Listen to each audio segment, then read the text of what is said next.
minutes pour ton exposé et qui après sera complété par les questions du public. Ok? Je te remercie. Merci Irène. Bonsoir à toutes et à tous. Tout d'abord, je tiens à remercier Jacques Lévy et tous celles et ceux qui travaillent à la chaire de l'intelligence spatiale pour m'avoir invité ce soir pour être parmi vous. Je suis désolée de mon retard. Mon train a eu beaucoup de retard, donc j'aurais bien aimé écouter davantage vos travaux, mais malheureusement, ça n'a pas été possible. Alors, ce que je vais faire ce soir, c'est juste partager avec vous, en fait, l'expérience de la Commission nationale du débat public et peut-être esquisser quelques réflexions à partir du terrain, à partir des nombreux débats et concertations que nous avons organisés. Pour ce faire, je vais juste vous présenter très rapidement la Commission nationale du débat public et les principes qui inspirent un peu la manière d'agir de la Commission. Cela est nécessaire, je pense, pour pouvoir ensuite poser quelques pistes de réflexion un peu à partager.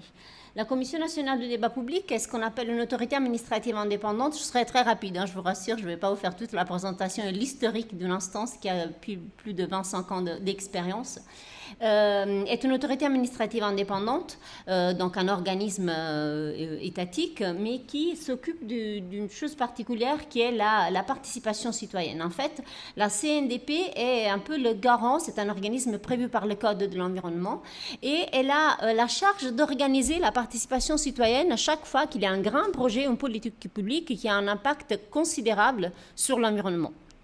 Donc, tous les projets qui ont certaines caractéristiques et certains seuils doivent passer par la Commission nationale qui ouvre, pense, décide la manière la plus appropriée pour parler du projet en question avec non seulement les publics concernés, mais tous citoyens et citoyennes. Pourquoi je dis ça? Parce que tout simplement, en France, l'arsenal législatif français qui concerne la démocratie participative envisage la participation comme un droit, tout simplement parce que la démocratie l'offre institutionnelle de participation en France découle directement dans la Convention d'Aarhus, dans tout un tas de textes internationaux, européens et nationaux, qui font qu'on a en considération une appréhension de la participation en tant que droit, c'est-à-dire chaque individu, chaque personne a le droit d'être informé et de participer aux décisions qui les concernent et qui ont un impact non négligeable sur l'environnement. Ce n'est pas un hasard avoir une conception de la participation en tant que droit parce que ça pose de manière différente la relation qu'on a au droit à l'information, donc à toutes les données qui sont versées dans une démarche de participation et aussi la place de l'expertise des expertes et des experts, bien évidemment. Donc, ça, c'est l'article, un des textes dont je vous disais, duquel découle un peu la vision de la participation en tant que droit. Ce dont je voudrais juste vous parler de la Commission, ce sont les 6 principes qui animent notre pratique. Certains de ces principes sont posés par la loi, notamment par le Code de l'environnement. D'autres découlent tout simplement de la pratique et d'un positionnement, je dirais, théorique et pratique de la Commission qui veut s'inscrire dans une démarche aussi de démocratie délibérative. Si vous voulez, on pourra en parler par la suite. Donc, le premier principe de la Commission, c'est qu'elle est indépendante de ceux qui portent les projets, donc qui doivent les faire passer, qui les soutiennent et qui les proposent, et bien évidemment aussi indépendante du gouvernement. Ensuite, elle est neutre, c'est-à-dire que, et c'est là sa particularité, c'est un peu comme l'arbitre dans un jeu. Lorsqu'on parle d'un projet ou d'une politique publique, nous ne sommes pas là pour donner un avis. Ce que nous faisons, c'est organiser la participation et ensuite nous donnons à voir les résultats de cette participation, des démarches participatives aux décideurs qui doivent in fine trancher. Donc, ce que nous faisons, en fait, c'est organiser l'éclairage citoyen. Vous savez que tout un tas de décisions requièrent une instruction technique. Je vous prends par exemple le fait de la programmation pluriannuelle de l'énergie, qui est un outil de programmation en français qui prévoit tout un tas la dernière, par exemple, prévoyait que EDF propose un plan stratégique d'entreprise pour définir un nouveau programme nucléaire. Donc, sur la base de cette instruction technique, les services de l'État vont produire une autre instruction technique qui doit nourrir la décision du décideur. Eh bien, la participation citoyenne est une forme d'éclairage un peu particulière, justement, l'éclairage de ce que les publics pensent autour d'un projet ou d'une politique publique. Et donc, nous ne nous positionnons jamais sur l'objet que nous traitons, nous sommes neutres, et ça, c'est très important lorsqu'on organise une démarche de participation. Ensuite, un autre principe est celui de l'égalité de traitement. Et là, on entre un peu plus, je pense, dans le sujet qui m'a été proposé pour ce soir, c'est-à-dire, dans un débat public, dans une démarche de concertation organisée par la Commission nationale, tout point de vue a la même dignité d'existence. Donc, tout argument est entendable, peu qu'il soit argumenté, justement. Et cette égalité de traitement ne concerne pas seulement la manière dont nous organisons les débats, ce qui se dit, ce qui est possible de dire, les positions qu'on peut venir porter et défendre dans un débat, mais ça concerne aussi la manière dont nous traitons les données aussi de la participation. Nous ne sommes pas un institut de sondage, donc nous ne quantifions pas, nous n'agrégeons pas des préférences, nous sommes là pour montrer, pour faire émerger déjà la critique sociale, on va dire, autour d'un projet, différents types d'arguments, pour faire le tour des arguments et ensuite éclairer les décideurs. Et donc, ce n'est pas l'occurrence d'un certain type de position ou d'argument qui est intéressante, c'est la qualité de l'argument à lui-même. Concrètement, cela signifie qu'on peut avoir une proposition qui est répétée 100 fois. Dans nos comptes rendus, elle sera répétée une seule fois. Ce qui compte encore une fois, c'est l'argument, ce n'est pas le nombre de fois il est répété. C'est juste pour donner un exemple de l'égalité de traitement dans le cas de l'exploitation des données de la participation. Ensuite, nous avons un principe d'argumentation qui consiste à proposer à tous ceux qui participent, celles et ceux qui participent, à argumenter leur position, sachant que les argumentations peuvent être de nature très différente, peuvent se baser sur des données, sur des éléments techniques, scientifiques, mais aussi d'une autre nature.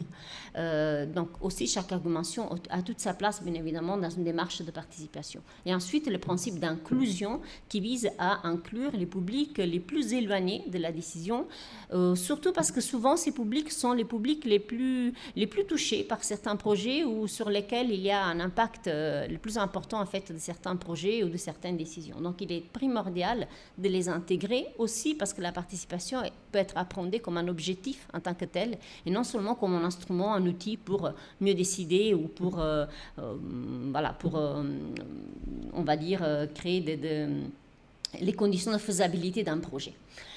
Alors, je pensais que c'était important de vous esquisser ces 6 principes parce que la manière dont on les applique, ça a une conséquence sur ce triptyque qui est le citoyen, qu'en général on traite de profane, la science et l'expert, et aussi le décideur.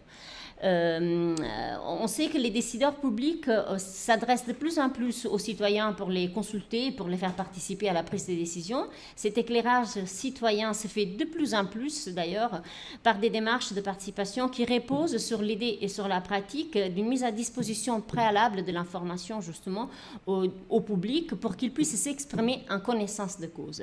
Certains dispositifs dits de mini-publics, d'ailleurs, vont juste même à proposer un parcours de formation, voire d'information.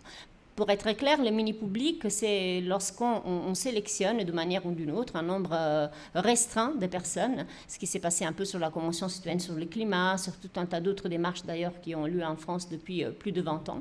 Et donc quand on a un public limité en nombre, qu'on met dans des situations d'éclairage et d'information très poussées sur un temps donné et qui vise à produire un avis ou un positionnement très clair. Voilà, c'est plus ou moins de manière très rapide ce qu'on entend dans la littérature sur la participation par mini-public. Or, dans ces démarches de mini-public, le rôle de la formation de l'information est primordial pour qu'il puisse produire un avis. Sauf qu'on peut se demander quand même quel type d'information est proposé à ces publics, et pas seulement les mini-publics, à toutes celles et ceux qui participent en démarche de participation. Quel type d'information leur est proposée, leur est soumise, et de quel éclairage ont-ils besoin et le décideur lui-même a besoin. L'information, la science, les données sont souvent un préalable incontournable pour rendre effective la participation des citoyens. Toutefois, la place que les experts, les décideurs, les citoyens, la science ont dans une démarche participative, leur articulation peut aussi présenter des pièges. Et ce soir, avec vous, j'aimerais en partager 3. Le premier piège qui dérive, je pense, d'une mauvaise articulation entre la science, on va dire la société et les décideurs dans les démarches de participation, c'est ce que j'appelle la réification de l'information. Le deuxième piège est l'idéaltypisation, voire la dépolitisation des citoyens. Et le troisième est la surlégitimation du savoir scientifique. En ce qui concerne le premier piège, celui de la réification de l'information, je me réfère bien évidemment à l'ensemble des informations qui peuvent rendre effectif le droit de l'information. Donc non seulement les données scientifiques autour d'un projet, combien il coûte, les impacts environnementaux, donc les études sur l'eau, les études d'impact, tout un tas de données techniques et scientifiques, mais aussi toutes les données dont les citoyens doivent disposer pour se faire une idée, donc aussi des données à caractère politique, des éléments de contexte, des éléments sur la chaîne des décisions politiques et administratives autour d'un projet. Comment on les informe de manière large, des choses sur lesquelles on les interroge. Et cette opération, elle n'est jamais neutre. En fait, lorsqu'on démarre une démarche de participation, la première chose qu'on fait, c'est d'informer, donner un minimum d'informations aux citoyens pour qu'ils puissent s'exprimer. Donc, on délivre ce qu'on appelle une information préalable. Sauf que cette information, souvent, nous dérive, dans le cas des démarches, par exemple, encadrées par la CNDP, mais en général, même par les démarches volontaires, soit par le décideur, soit par celui qui a voulu la démarche ou doit in fine décider. Donc ce sont des informations d'une certaine manière que d'emblée sont un peu orientées. Vous comprendrez que quand un maître d'ouvrage vient de voir, par exemple, la Commission nationale du débat public parce qu'il a un projet, que ce soit un équipement culturel, une ligne à grande vitesse, un projet d'enfouissement de déchets radioactifs, de déchetterie, d'installation de panneaux solaires, il a légitimement le souhait de faire passer, de porter ce projet. Et les premières informations sur lesquelles on va se baser, ce sont les informations du maître d'ouvrage. Or, on a la tendance souvent à réifier ces informations, à considérer qu'elles sont dépourvues de toute stratégie argumentative. Or, c'est loin d'être le cas. Les cartes, les données qu'ils présentent sont bien orientées. Mais souvent, dans les démarches de participation, on démarre par cette information. D'ailleurs, ce n'est pas un hasard que la plupart des maîtres d'ouvrage considèrent que l'objectif de la participation, c'est d'informer le public sur leur projet, comme si les informations qu'ils délivraient sont là, sont objectives et sont encore une fois, on va dire, neutres, ce qui n'est pas le cas. Cela est très problématique parce que concrètement, ça signifie aussi agencer la participation de manière particulière, c'est-à-dire des personnes qui présentent leur projet et un public qui est mis en situation de questionnement, de poser des réponses. C'est-à-dire que le public n'est jamais considéré comme une source d'informations à part entière. Il n'y a pas de partage, souvent dans le langage d'ailleurs de ceux qui préparent les informations dans les démarches de participation, vous entendrez le mot pédagogie, on fait de la pédagogie autour d'un projet, comme si c'était un acte absolument unilatéral, et ce n'était pas aussi quelque chose qui pouvait venir du public. Et donc ça, c'est quelque chose qui est particulièrement problématique, et cette réification de l'information, d'ailleurs, relègue souvent le citoyen au rôle de récepteur, de simple récepteur, en fait, de l'information, comme si les participants étaient des vases vides à remplir, vide dans le sens où on considère qu'ils n'ont pas d'histoire, de passé, de positionnement, d'engagement, de partisanerie par ailleurs, ce qui est très problématique.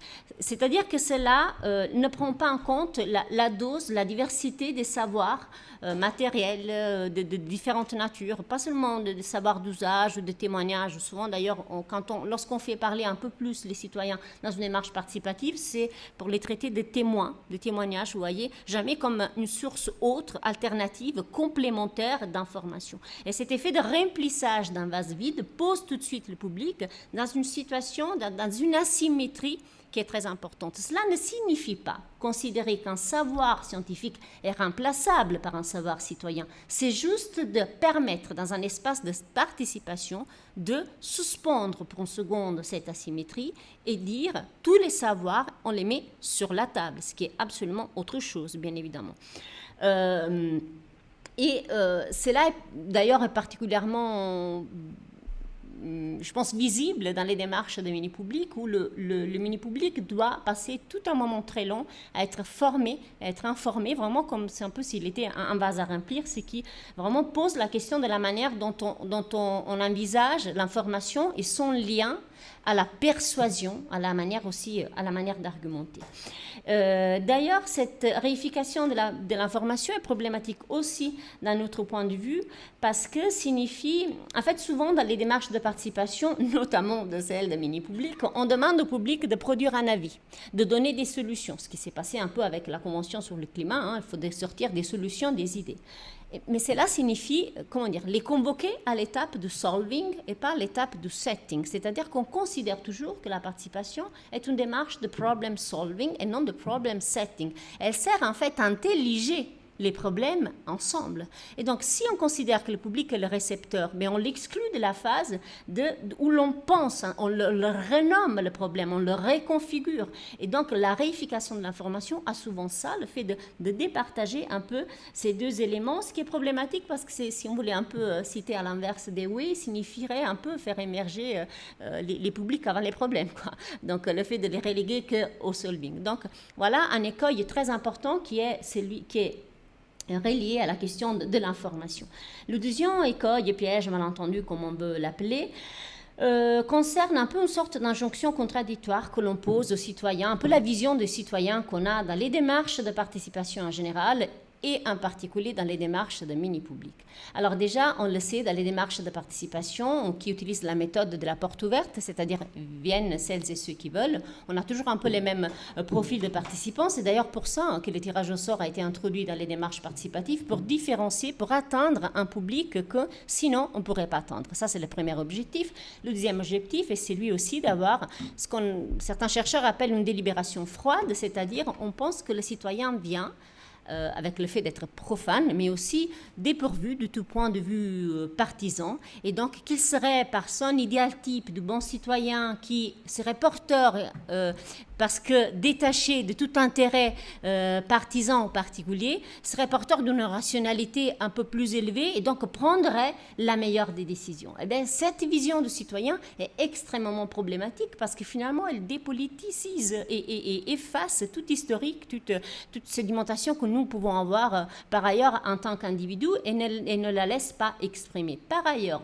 cela est particulièrement vrai dans les démarches de tirage au sort qui ont un peu la tendance à nous proposer une vision statique de la société et non pas dynamique, c'est-à-dire qu'on considère qu'il faut avoir les jeunes, un jeune pour parler des jeunes, une femme pour parler des femmes, et c'est comme si chaque individu, on était la réplique en fait, hein, et c'est comme si on était juste ce qu'on mange et pas ce qu'on digère, hein, ce qu'on métabolise, ce qui est profondément problématique. Et donc ça, c'est une forme de mythisation et à la fois de dépolitisation du citoyen qui est extrêmement problématique, surtout lorsqu'on leur demande de produire des solutions ou des avis.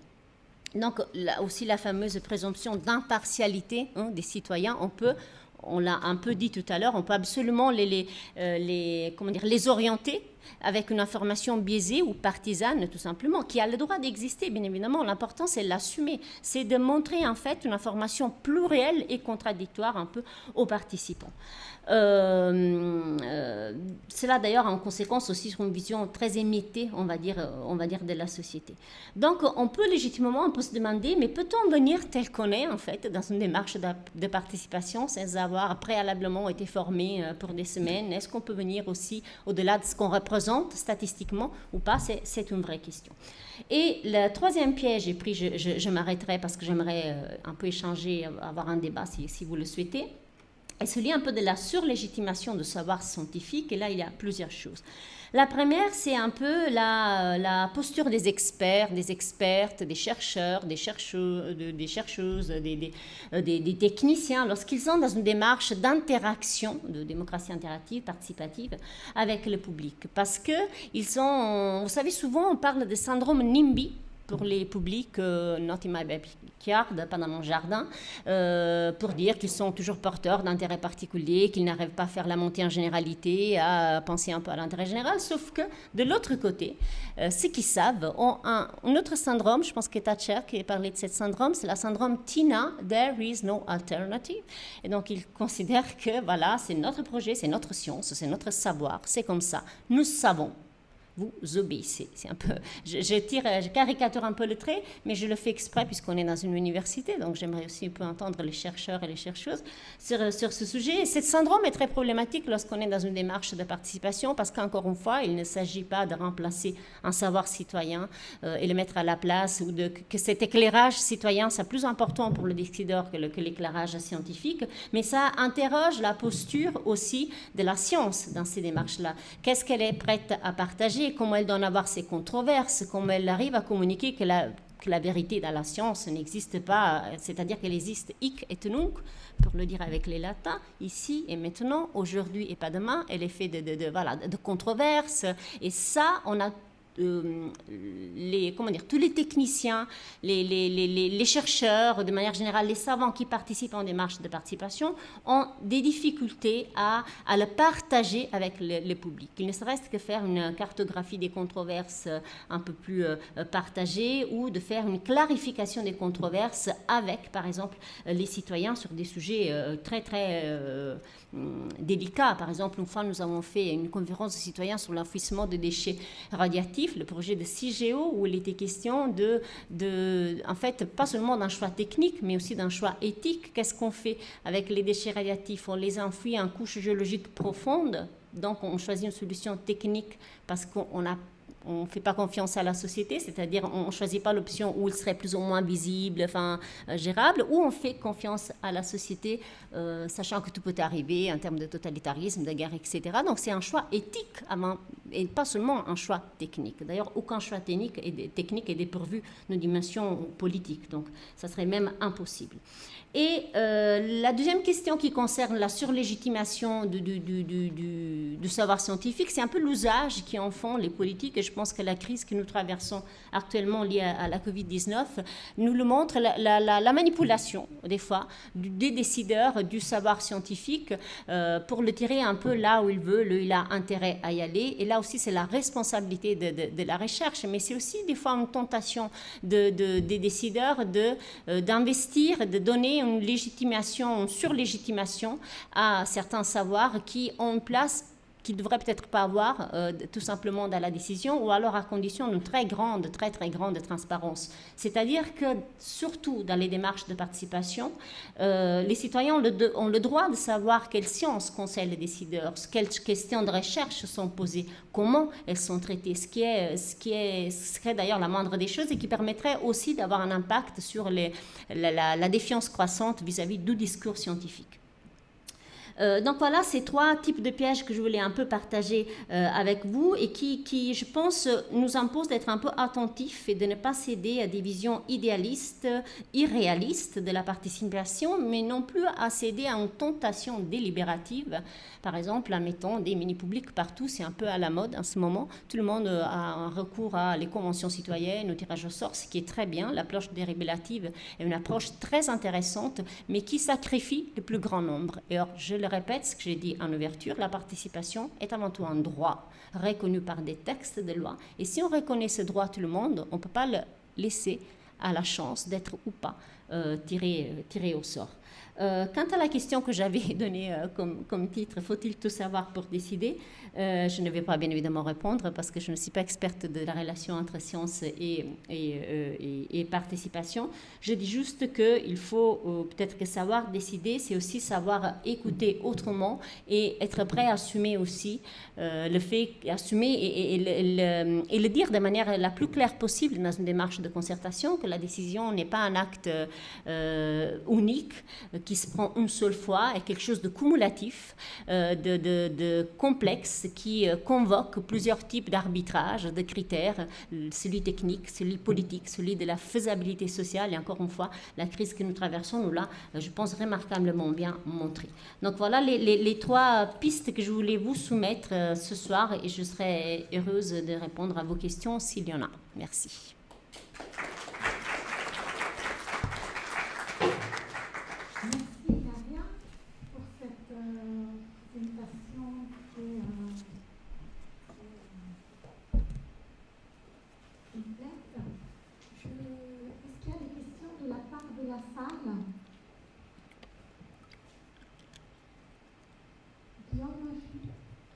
Je vais essayer de parler très fort. Si tu peux venir, je peux venir vers toi après. Je peux me lever, non? Venir à côté de toi, non? Chers collègues, merci pour cette présentation très intéressante. Et j'ai une question à poser peut-être à double titre, en tant qu'enseignant-chercheur et en tant que président de la commission. Que pensez-vous de l'acceptabilité sociale et de sa relation avec la participation? Ce terme d'acceptabilité sociale social arrivé peut-être promptement il y a quelques années, assez fortement d'Amérique du Nord, mais parfois remplacer le non-participation dans certaines instances. Je réponds ou on prend plusieurs questions? Je réponds.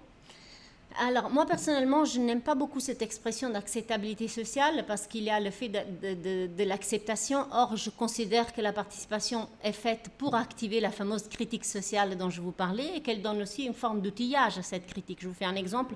À la Commission nationale, nous avons la possibilité de diligenter des expertises alternatives ou complémentaires qui nous sont demandées par des collectifs qui, des fois, sont contre des projets ou pas, ou tout simplement doutent des données. Souvent, ça arrive sur les données qui concernent le trafic, quand on est sur des lignes de fret, par exemple, mais d'autres types de données sur la cyanurisation, lorsqu'on a fait un débat public sur la mine d'or en Guyane, par exemple. Et donc, ils ne peuvent pas se payer cette expertise-là. Donc, le fait que la Commission est là pour le faire, il me semble que c'est un instrument, un outillage de cette critique sociale qui est primordial, qui est très sain. Mais on n'est pas là pour produire de l'acceptabilité, nous sommes là pour comprendre les conditions de faisabilité. Moi, je préfère beaucoup plus cette expression, tout comme les maîtres d'ouvrage, d'ailleurs, font des études de faisabilité économique ou d'autres natures. Pourquoi ne pas faire une étude de faisabilité sociale? À quelles conditions on dit oui et on dit non, sauf si. À condition que, et le sauf si, c'est ça qui devrait donner à voir en fait une étude de faisabilité sociale. Et donc, c'est un mot et un concept qu'on retrouve beaucoup dans la rhétorique des maîtres d'ouvrage, mais que nous ne partageons pas beaucoup à la Commission nationale. Il y a d'autres questions?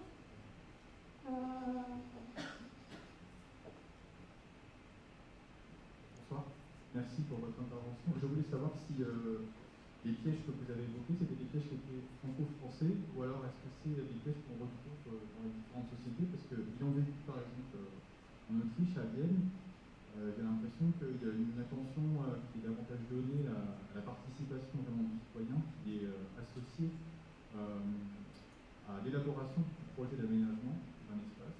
Alors, est-ce que ces pièges-là se retrouvent dans des pièges qui se retrouvent dans d'autres sociétés? Parce que c'est vraiment une observation de ce qui se passe en France. En fait, ces pièges-là, déjà, ce sont des choses qui sont en partie aussi, je pense, portées par un courant un peu critique des démarches qui ne privilégient par exemple, le mini-public. Ce sont des choses qu'on observe partout où on utilise certaines méthodes ou certains types de dispositifs. En fait, c'est très relié à la manière dont on organise, on conçoit la participation, c'est-à-dire on a une vision utilitariste ou un peu plus, on va dire, téléologique, déontologique, c'est-à-dire la participation sert à faire passer les projets ou à les faire abandonner, c'est une vision un peu plus utilitariste, ou alors elle sert parce que c'est un exercice démocratique tout court en tant que tel, et parce qu'encore une fois, c'est un acte politique, le fait de participer. Donc, et c'est un droit aussi par ailleurs. Donc la vision qu'on a quand on pense le design participatif, les méthodes qu'on utilise, le fait qu'on utilise ou pas exclusivement le mini-public, la manière dont on donne de l'espace à l'information plurielle et contradictoire, qui on fait intervenir, pourquoi on fait parler d'abord, toujours et surtout les porteurs de projets et moins d'autres sources d'informations, par exemple. Donc cela, c'est consubstantiel à chaque fois qu'on utilise certains types d'approches à la participation, et ces pièges-là sont propres à une vision aussi, par exemple, de la science, de l'information, du savoir qui est mal utilisé ou mal utilisé dans certaines démarches. Donc oui, on le repère dans plein de cas, il y a plein d'articles, et puis il y a aussi un débat en cours très intéressant, je dirais, en ce moment entre l'autocrate, les délibérativistes, les participationnistes, qui est très intéressant en ce moment où je pense que la France réfléchit à constitutionnaliser peut-être les conventions citoyennes. La place pour une dernière question, donc vas-y. Ta question. Oui, moi j'aurais une question notamment liée à votre position, en tout cas à la vie que vous exprimez par rapport à tout un pan des sciences sociales qui entretiennent une sorte de, ce qu'on appelle nous une coupure épistémologique, c'est-à-dire l'idée que le citoyen au final n'est qu'un agent de structure, de holisme, dans lequel il est totalement englobé, sur lequel il n'a même pas parfois conscience, et eux, sociologues, certains géographes, etc., estiment eux pouvoir découvrir le réel, éclairer le réel là-dessus, et dire que le citoyen, en final, ne peut pas prendre de décisions concrètes, rationnelles, éclairées sur ces sujets-là. Est-ce qu'il n'y a pas du coup une confrontation entre une partie des sciences sociales et cette conception de l'intégration du citoyen dans la participation, dans la décision? Je ne suis pas sûre d'avoir bien compris la dernière partie de votre question. Le lien à la décision, notamment, la partie du lien à la décision. Si on part du principe, si partie des sciences sociales part du principe que le citoyen n'est qu'un agent qui est englobé par des processus sociaux dont il n'a pas conscience, ou sur lesquels il n'a pas prise, logique de domination, mégastructure, etc. Comment est-ce qu'on peut concilier ça au fait d'intégrer le citoyen à un processus démocratique participatif? Comment on peut concilier ces deux visions entre une partie des sciences qui dénie un peu la conscience du citoyen, de la connaissance du social, et la manière de l'intégrer dans nos démocraties contemporaines? Je sais ce qu'on fait nous à la commission, c'est que systématiquement dans chaque débat il est question de partir de l'information, encore une fois parce que c'est un droit, et pour que ce soit effectif la manière de participer il faut encore qu'on soit informé, donc on est obligé de recourir à tout un tas de savoirs et d'informations qui nous viennent de techniciens, d'experts et de chercheurs. Et on constate un peu la difficulté dont je vous ai parlé, hein, cette posture-là de la recherche, des savants, qui, vous savez, on parle souvent d'éclairage technique et d'éclairage citoyen, un peu les savants. Alors l'éclairage, si on y pense, c'est comme une lampe, hein, qui illumine une chose. Eh bien, des fois, les citoyens peuvent tout simplement dire, en fait, vous devez tourner la lampe là, dans un autre endroit. Donc, ce n'est pas vraiment de les mettre en concurrence, leur savoir, avec un savoir. C'est juste de créer, scientifique, c'est juste de créer les conditions d'une interaction où les citoyens puissent dialoguer avec le monde de la science et l'expertise d'une autre manière, une manière moins descendante, une manière plus bilatérale, une manière plus partagée, où on construit même les questions, les problèmes de recherche. Quand je vous fais l'exemple des expertises alternatives ou complémentaires, ce n'était pas seulement pour dire que c'est une manière aussi de dévoiler un peu la critique sociale, mais c'est aussi le fait que ça sert peut-être à remettre l'accent sur des problématiques que les experts, les chercheurs, les techniciens n'avaient pas vues. Donc, le problème est maintenant, si on arrive à faire ça dans une démarche de concertation, et plus ou moins on peut y arriver avec plus ou moins de succès, nous avons expérimenté des démarches de clarification des controverses, etc. Le problème, après, c'est, ce qui est d'ailleurs un autre énorme chapitre, la manière dont tout ça pèse sur la décision. C'est-à-dire que même si on arrive à faire cette déconstruction, à surmonter certaines postures, etc., il faut voir le décideur ce qu'il décide de prendre en compte ou pas, c'est-à-dire quel éclairage va peser davantage pour lui et ce qu'il retient en fait de nos démarches participatives. Il est clair que le décideur, pour justifier publiquement certains de ses choix, a plus tendance à se retourner vers la science ou le technicisme, sauf si la démarche de participation citoyenne a mobilisé un très grand nombre. Une des questions qu'on nous répète tout le temps, ou une des accusations de la participation, c'est « oui, mais 150, 200, 40 000, 18 000, enfin, 1 million, 2 millions, en quoi c'est représentatif de la population ?» Donc, plus de personnes participent, plus la démarche, ses résultats seraient légitimes. Ce qui est absolument, à mon sens, on ne peut pas appliquer on va dire les mêmes antinomies d'ailleurs, hein, de la démocratie représentative à la démocratie participative, parce que la logique est différente. D'ailleurs, au passage, les parlements ne sont pas si représentatifs de la société, mais c'est même pas leur but. Enfin, donc, je veux dire, donc c'est une manière très erronée en fait de évaluer, de prendre en compte les résultats de la participation. Merci pour cette réponse, Hilaria, et pour ton intervention. Merci à vous. Merci,